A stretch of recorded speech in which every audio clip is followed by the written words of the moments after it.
আসসালামু আলাইকুম আমার বন্ধু বান্ধব যারা আছেন সবাইকে।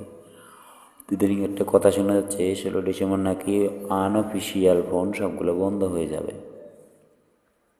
তো যারা মধ্যবিত্ত আছেন তাদের জন্যই এই ভিডিওটা। আপনার প্রথমে মোবাইলে ডায়াল প্যাডে গিয়ে লিখবেন *#06# দিলে আপনার IMEI নাম্বার চলে আসবে দুইটা, খাতায় লিখে রাখবেন। তারপরে চলে যাবেন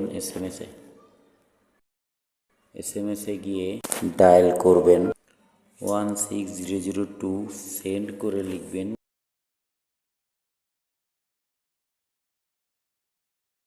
বড় হাতের KOID, একটা স্পেস দিবেন।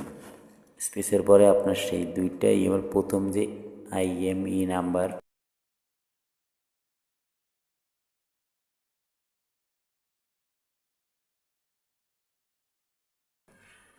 ওইটা বসিয়ে সেন্ড করে দিবেন।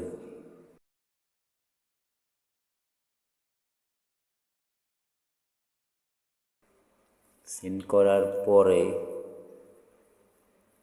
যদি আমার মতো এই লেখাটা আসে তাহলে আপনার ফোনটা অফিসিয়াল, 16 ডিসেম্বর আর কোনো সমস্যা হবে না। যদি এই লেখাটা না আসে তাহলে পরবর্তী নির্দেশে কী আসে ওইটা দেখে ওইভাবে